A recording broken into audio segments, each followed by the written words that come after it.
Hello and welcome to the Healthy Knitter podcast. This is episode 26 already.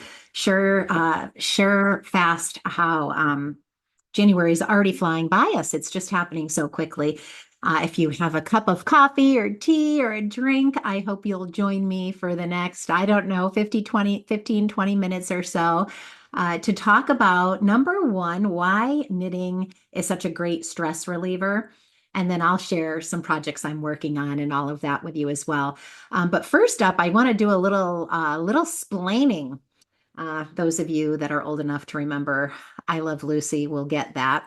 I really did a cleanup job on my YouTube station. I started this channel in 2015, August of 2015, for my health and wellness business. On top of coaching clients to their wellness goals, I also coach and mentor other health and wellness coaches. So I would do team trainings and Zoom calls, and I would upload everything to YouTube and share the YouTube links with my people that couldn't catch the calls live, etc. And so I had, gosh, what was it? 758 videos on there before I decided to start the Healthy Knitter podcast. And I didn't want those of you obviously you're following me because you love to knit, and maybe you also are healthy or looking to be healthier. So that's why you're following me, but you didn't necessarily need to see all the team training calls that were on there. So I really spent a few hours cleaning it up, making those calls still available, but only for link. So they're called unlisted videos. And then I found a couple old YouTube videos when I was certified to become a yoga instructor in 2020. I had taught some classes and I had a few of those videos. And I thought, now that's something that my new audience, people that are following this podcast, might enjoy. So I thought, I'm going to leave those there. And when I did that, it acted like it was a brand new podcast. So I apologize if you got an email or a message saying brand new podcast out, and then you saw it and you said, oh my gosh, she has long hair. It's curly, it's blonde, because I am transitioning my hair. So someone contacted me and said, didn't even look like you. Well, it was many years ago, almost, 4.5 years ago. And when the pandemic hit, I went all natural with my curls. I have kind of curly frizzy hair, and I went all natural with it. And now I'm going all natural with the color. So if you see anything that kind of looks like a highlight, it's actually gray. So I'm going to my normal dark color, which I have not done since I was 19 years old. I have been highlighting my hair since I was 19. So I look different because I did the all natural curly girl thing for a while, and now I'm going natural with my color too. So there you have it. But the yoga classes are for you to enjoy if you'd like some yoga. And please message me if you'd like more of that. My daughter moved home from California when the pandemic hit, and she taught yoga every single day, free online. And we had a Facebook group that we housed all of those videos in. So if yoga and having some yoga from home is something you might enjoy, please let me know, and I can invite you, if you're on Facebook, to that group, and you can enjoy the classes for free. There's all kinds of classes in there. And she is such a great teacher that even if you're not an advanced yoga student, you'd be able to do these classes that are in there. Mm, my coffee smells so good. I had to take a sip. Okay, so I wanted to just let you know about the cleanup on YouTube, and that I am really working harder on better lighting, better sound. Now, I did a video this morning from the gym, and the sound does not sound well because I was in my gym. So I was on the bike and I was knitting, and then I was on the treadmill walking uphill knitting, and you could hear the machines in the background. So sounds not great on that, but I really wanted to walk you through what my routine was. And there are times in life where multitasking is great. Like when I'm working and I'm cleared out at my desk here and I am here for a work session, if I'm coaching or training or helping clients, I have got to be 100% zoned in and focused on my work. Where I like to multitask is in the morning doing my workouts, because It just makes me feel better to know that while I'm on my recumbent bike, I'm also getting some knitting done. I'm getting a few rows done. I am listening to a podcast myself. I'm learning how to be a better podcaster on YouTube. I'm listening to a book, Mel Robbins' Let Them right now on Audible. So I love that multitasking piece in the morning, but I'm not telling you to do that with your whole, your whole day because it's sometimes it's hard to be productive in one part of our lives if we multitask everything. So I wanted to make that clear. But what I wanted to talk to you today about is why knitting is the ultimate stress reliever. And I have been saying this for many months now, and I've been turning several of my friends into, not turning them into knitters, but let's say sharing my love of knitting with them and helping them get started to see if this is something that they might enjoy. And a couple of them have really taken off with it. And I'm so excited because now we have one more thing in common. But the reason why I'm so passionate about it is because at this point in our lives, most of us are empty nesters now. Some of you may not be following this. So, when I was younger, I had all these hobbies, and then I got so busy with my 4 kids in 7 years that my hobbies just had to be put on the back burner because my kids were my priority, as it should be. And now that they're gone, it's really, I shared this early on. If you have been following me, it was really, really hard for me to become an empty nester. I'm an only child and I don't like to be alone. I like to have a house full of people and voices and people to talk to. And I don't mind the chaos of a big family. Obviously, I had 4 kids and I just love that. So when I became an empty nester, I had to find my hobbies again. And it's just been such a joy to come back to so many of the things that I did many years ago. And I did it on and off through the years. It's not like I didn't touch a knitting needle for almost 30 years of being a mom now. I did, but I just didn't have the time to commit to it like I do now. And I certainly wasn't getting done the amount of knitting I'm getting done now. But why I bring this up is because those of you that are knitters, you are doing yourself a really great service by having a hobby or a craft like this that can really take the stress down a notch or two. And there's actual science behind this. There's scientific studies that share with you how some type of a craft like knitting can help reduce stress, improve mental health, and I've had so many people tell me that their mental health has improved because they've put time and effort into knitting, gift knitting, knitting for themselves, etc.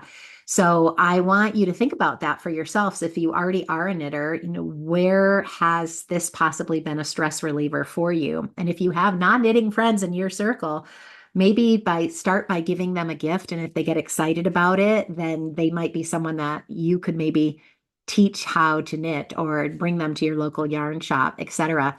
But there's science behind the repetitive motions that calm the nervous system. When I am sitting here working on my hat and I'm doing the same repetitive habits over and over again, I'm purling 2 stitches and I'm knitting 2 stitches. There is actual science that talks about how these repetitive motions can calm our nervous system down. And that's amazing to me. And I have found that with working out throughout the years. I have found that with being out in nature. Sometimes, if I have a very stressful day, if I just get outside and go for a walk, go for a run, go for a bike ride, it really calms me down too. So does yoga. Yoga does that for me as well.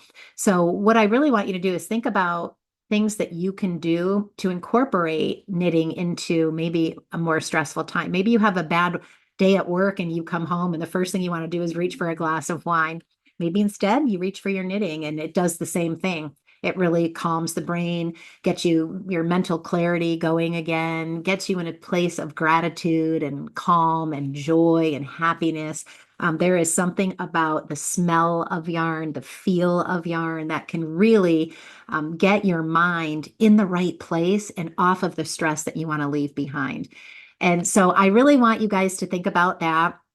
Share with me certainly any stories that you have around how knitting or any of your crafting hobbies have been great stress relievers for you.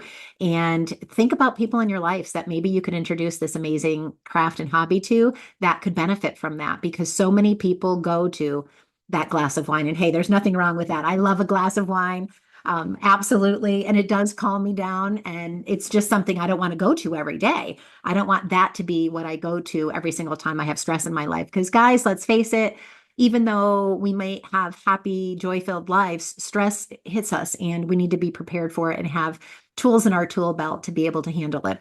So that is my little TED Talk on why knitting is the ultimate stress reliever and how important I think it is to share this gift with other people because so many people don't know about it. But what I'm finding absolutely amazing, and tell me if this isn't true, more and more young people are getting into this. And I love it because I have kids that are starting to get into it also. You met my daughter Katie in a prior episode. Those of you that have been with me for a while, if not, go back and check that out.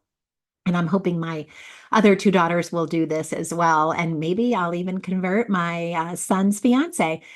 But the younger people are doing it. I've been going through YouTube trying to better myself, and I'm seeing so many young podcasters knitting, and it's just amazing to me. And I absolutely love it. So, how great for them to understand what I'm talking about so young and early in their journey. Because, boy, if I would have made a little more time for this during my kids, when I was raising them and so busy with them, that probably would have been a really smart thing to do. Now, I did scrapbook, and that was probably my therapy when they were really little.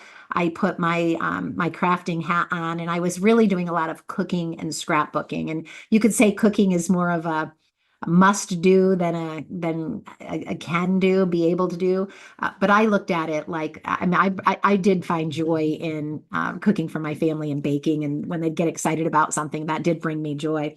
So anyway, I want to just give you a quick updates on my project. So I showed you this already.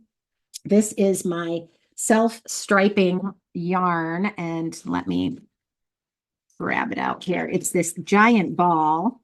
And let me tell you how much is in here, if I can read it. It's so tiny, 200 grams of Colorburst universal yarn, and it is self-striping, and you can see it's just starting to stripe up a little bit there. You can see the kind of the teal blue going into the gray. So I'm really excited to start making some progress on that.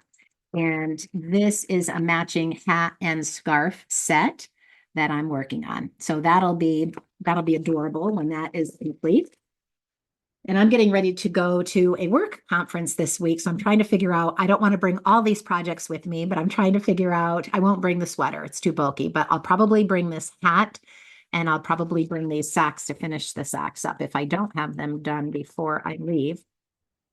But here is the update on my frogged socks that I'm making my second pair for. So if you don't know the story, I was making a pair of these. My youngest daughter absolutely loved the fabric, the color of them, and wanted them. And when I completed the pair of socks, I still to this day do not know what the heck I did wrong, but they were giant and they fell off my feet. And I tried to wash them and shrink them to no avail. That did not work.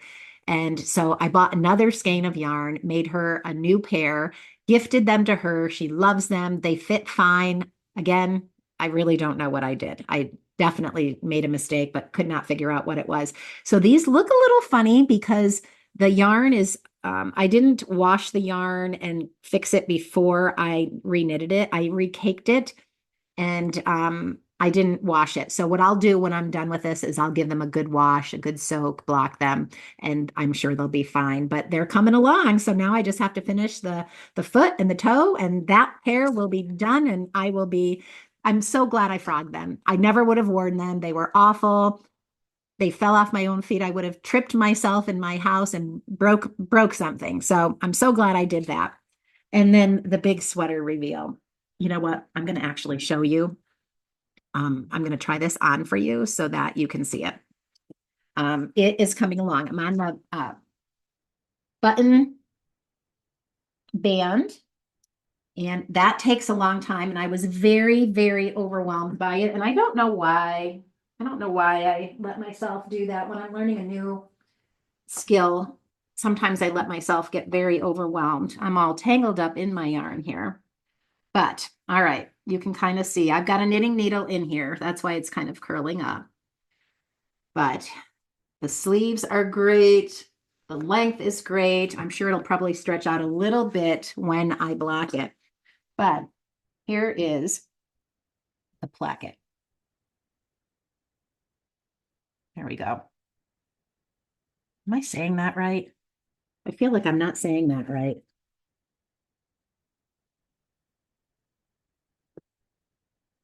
It's double knitting placket. Yep, I'm saying it right. It's double knitting and it's 15 stitches. So at the bottom, I created 15 stitches and you knit, and instead of purling, you slip the purl every other stitch. So you knit, slip, and then you go back. So it takes 2 rows to make one complete row, and it's thick and it's beautiful. And it doesn't look finished. The slits for the buttons, you can see that I have all the loose yarn behind it. That'll be finished and polished, but I've made it all the way up to here. So all I have to do is go around the neck and down the side, and this champagne cardigan will be done. I'm really excited about it. I think the fit's going to be beautiful. It's roomy. It's supposed to be. And I really think I'm going to love the fit because with a cardigan, I'll plan on wearing something underneath it for sure. So I don't know when I will get this baby done because I'm traveling this week. So it probably will be another couple weeks before you get to see this one complete, but wish me well. I'm excited to finish this up and get my buttons put on there. I did buy buttons when I was in England with my daughter, and I love them. They're little wood pieces, and they're adorable. So I'm excited to put those on there. So hopefully I'll have that done. Other than that, I have more socks ready to go. I'm trying to think next projects, and I have my big trip coming up to Taiwan for my son's wedding. So I've actually started thinking ahead, and I got 2 pairs of socks ready with coordinating colors for heels and toes and cuffs. So I've got that all caked up, ready to go with me on that trip, and I'm just going to make sure I bring enough because last time I was there, I had started this beautiful Icelandic cardigan sweater, and I didn't bring all my wool because I never thought I'd finish it, and I could have had that whole sweater finished. I had so much time to knit on trains and while we were together visiting that I could have had it done. So will not make that mistake again. I will be bringing plenty of stuff with me, but I'd love to hear what you're working on. And my hope for my podcast moving forward is to have one thing to really talk about, like stress today, and then show projects and updates and have just a great little time to have some coffee with you and chat. But please make sure that you are taking care of yourself. Get enough water in, get enough rest in, and make sure you're doing hand exercises. I have found over the holidays, when I do too much of the same project, my hands start to hurt. So make sure you have a couple projects going on. So if you start to experience any pain from one specific needle, maybe these needles being so small, these little tiny 9-inch circular needles. I know sometimes people have a hard time working on these and hands can get sore.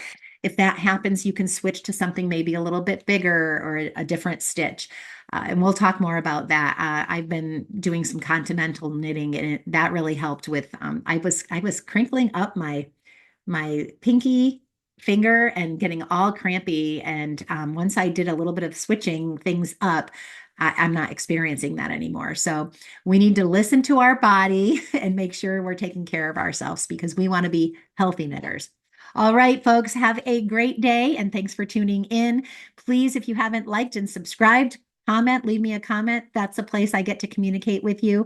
And if you have any interest in being in that yoga Facebook group, just reach out. We can connect on Facebook. I will attach my business card with all of my ways to connect with me in the description notes, and you can connect with me and send me a message, and I will gladly add you to the yoga group, and you can have class upon class. She probably has at least 50 classes in there for you to choose from. And it's really, really great. I love doing them. So have a fabulous day. Bye-bye.